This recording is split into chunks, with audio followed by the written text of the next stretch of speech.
बच्चों, आज के क्लास में हम लोग फर्स्ट ईयर का कुछ इम्पोर्टेंट क्वेश्चन परीक्षा की दृष्टि से उनका अध्ययन करेंगे। ये सारे क्वेश्चन मैं आपको रोजाना पढ़ाता हूँ। ये सारे क्वेश्चन जो परीक्षा की दृष्टि से बहुत बहुत इम्पोर्टेंट हैं। इनको आप अच्छी तरह से तैयार कर लेंगे, परीक्षा के समय आपको बहुत हेल्प मिलेगी। ठीक है, हम प्रश्न की तरफ चलते हैं। लिखा कैलिपर। कैलिपर कौन सा यंत्र है? आपको मैं कैलिपर के विषय में बताया था। कैलिपर दो प्रकार का होता है, outside caliper, inside caliper. Caliper का फिगर ऐसे कुछ करके होता है, ऐसे ऐसे।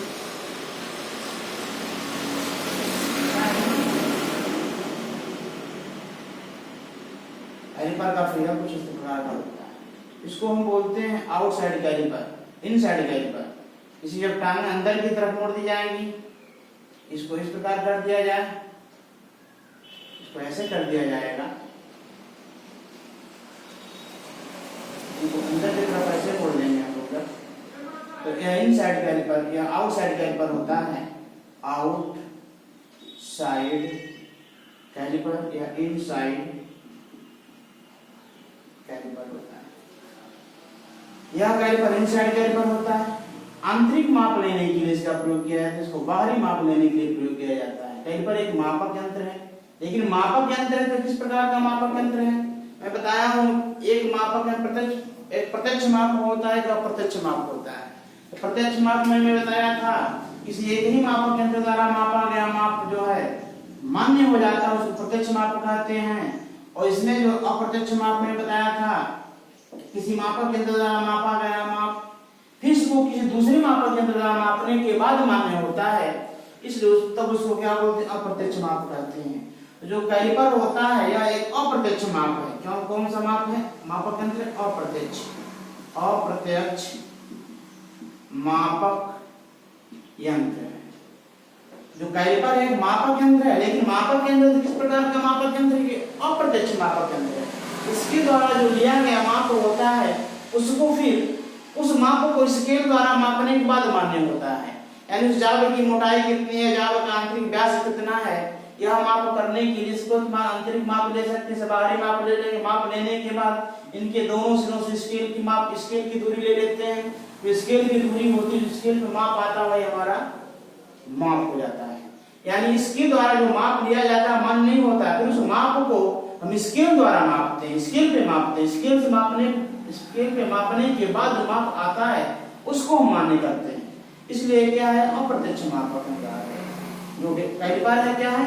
एक अप्रत्यक्ष मापक हो जाएगा। लिखा हूं इसमें, कैलिपर एक साधारण मापी औजार है। कैलिपर एक साधारण मापी औजार है। यह एक अप्रत्यक्ष मापी औजार है। यह एक अप्रत्यक्ष मापी औजार है। ठीक है। दूसरा क्वेश्चन, पंच। पंच का प्रयोग किस लिए किया जाता है? पंच एक मार्किंग औजार। पंच क्या है? एक मार्किंग औजार। इसके द्वारा मार्किंग किया जाता है। जाब पर मार्किंग करने का काम, चिन्ह लगाने का काम किया जाता है। पंच क्या है? पंच एक मार्किंग औजार है। प्रयोग के आधार पर पंच तीन प्रकार का हम लोग पढ़े हैं। इससे पहले मैं बताया हूं आपको। मार्किंग पंच जो है तीन प्रकार का होता है। एक सेंटर पंच होता है, एक डॉट पंच होता है, एक प्री पंच होता है। ठीक है। पंच क्या है? पंच एक मार्किंग औजार है। इसके द्वारा जाब पे मार्किंग करने का काम किया, चिन्ह लगाने का काम किया जाता है। ठीक है।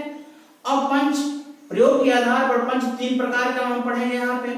सेंटर पंच है, डॉट पंच है, प्री पंच है।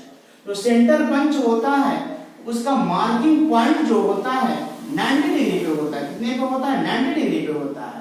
इसका मार्किंग पॉइंट जो होता है, मार्किंग पॉइंट सेंटर पंच का मार्किंग पॉइंट 90 डिग्री पे होता है, और इसका मार्किंग पॉइंट जो है 60 डिग्री पे होता है, और इसका मार्किंग पॉइंट 30 डिग्री पे होता है। याद रखिएगा, वेरी वेरी इंपॉर्टेंट टॉपिक है।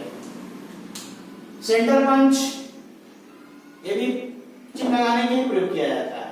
इस पंच का प्रयोग मार्किंग करने के लिए प्रयोग किया जाता है। इस डॉट पंच का प्रयोग मार्किंग करने में नहीं किया जाता है।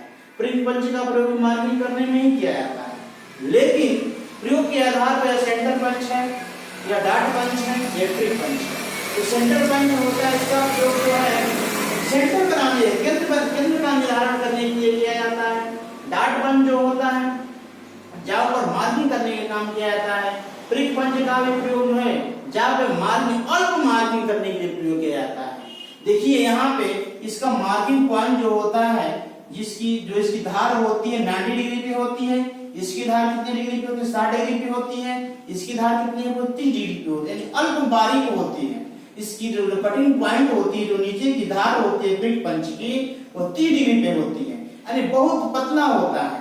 इसके द्वारा मार्किंग किया गया बहुत मामूली दिखाई देता है। ठीक है, पहले ब्रिक पंच का प्रयोग करते हैं, फिर डॉट पंच का प्रयोग कर देते हैं। इसके बाद जो जॉब में सेंटर बनाना अगर होता है तो सेंटर पंच का भी प्रयोग कर दिया जाता है। ठीक है, यानी पंच क्या है, एक मार्किंग औजार है जिसके द्वारा हम जॉब पे मार्किंग करने का काम करते हैं। प्रयोग के आधार पर पंच में बताया आपको भी 3 प्रकार का होता है। सेंटर पंच होता है, डॉट पंच होता है, ब्रिक पंच होता है।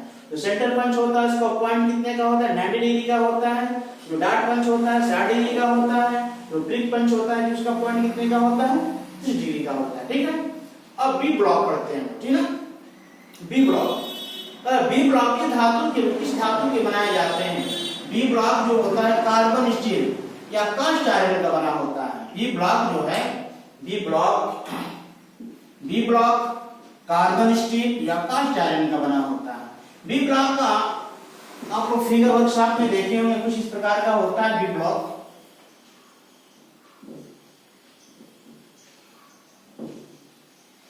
कुछ इस प्रकार का होता है बी ब्लॉक, आपको मिलेगा वर्कशॉप में। इस प्रकार का आपको देखने को मिलेगा बी ब्लॉक। इसके ऊपर जो है एक इस प्रकार का, इसमें जो है एक बोल्ट लगा होता है।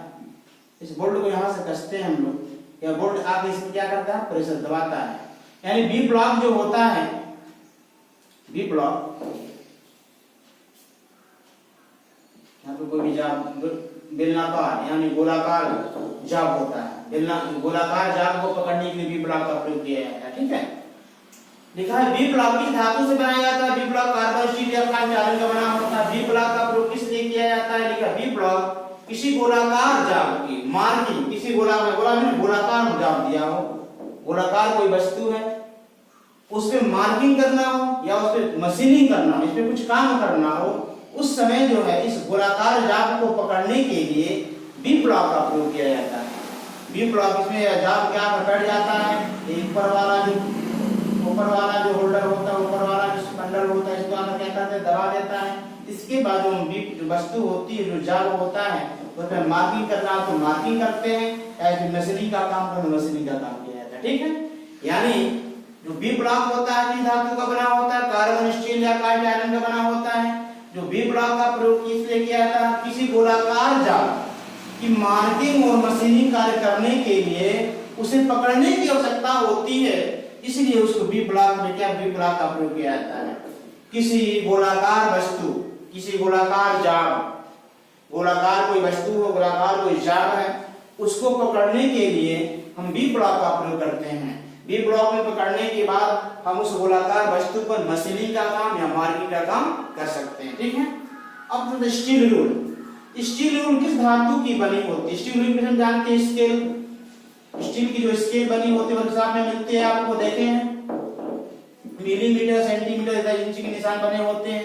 एक तरफ जो है मिलीमीटर के निशान बने होते हैं और इंच सेंटीमीटर के, और एक तरफ किसके निशान होते हैं, इंच के निशान बने होते हैं। ठीक ना, स्टील रूल में तो तारा स्टील रूल जो है इस धातु की बनी होती है, या स्प्रिंग स्टील की बनी होती है। किस स्प्रिंग की बनी होती है, स्प्रिंग स्टील की। आगे लपक सकती है, इसमें झटका देने पर टूटता नहीं, स्प्रिंग होता है, स्प्रिंग का मात्रा पाया जाता है। इस स्टील में स्प्रिंग की मात्रा पाए जाने के कारण इसको कौन सा स्प्रिंग बोलते हैं, स्प्रिंग स्टील बोला जाता है। स्टील रूल किस स्प्रिंग की बनी होती है, स्प्रिंग स्टील की बनी होती है। और डिवाइडर करते हैं, डिवाइडर के किस भाग को हार्ड एंड टेम्पर किया जाता है। जो डिवाइडर होता है, बताया डिवाइडर एक मार्किंग औजार है, इसमें 2 टांगे होती हैं, और दोनों टांगे जो टेम्पर करके हार्ड टेम्पर करके उष्मा उपचार द्वारा हार्ड कर दिया जाएगा। उष्मा उपचार द्वारा क्या कर देते हैं, उसको हार्ड कर देते, टेम्पर कर देते हैं।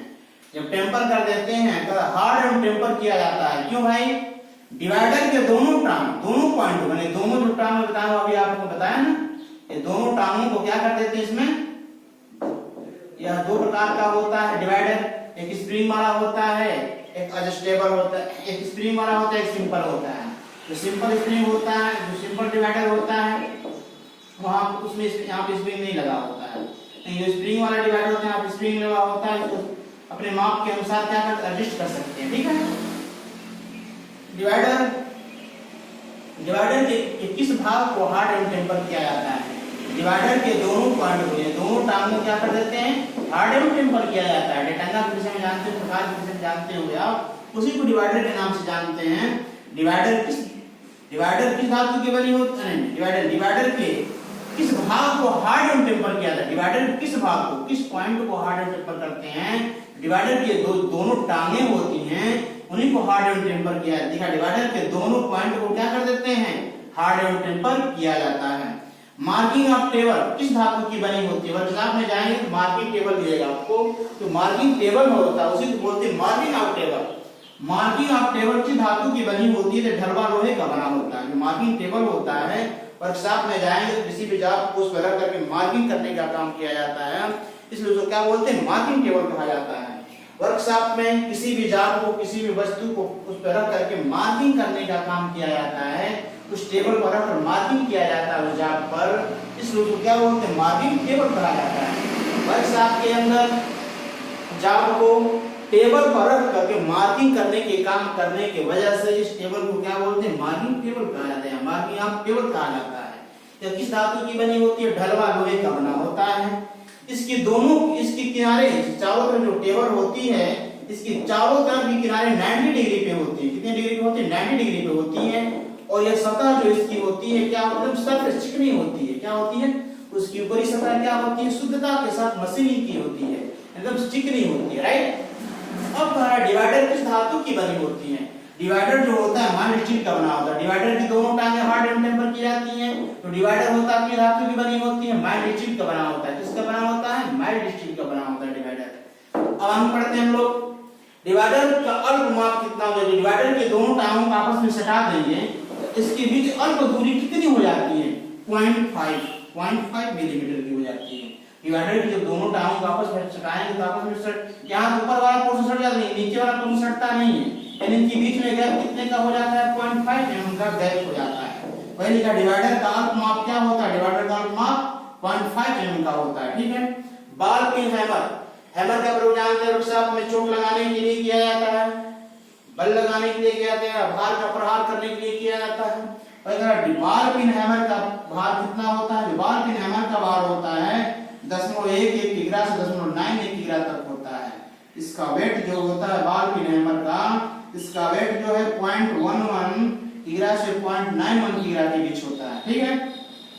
जो क्रॉस पिन हैमर होता है उसका भार कितना होता है, 0.22 किग्रा होता है, 0.22 किग्रा होता है।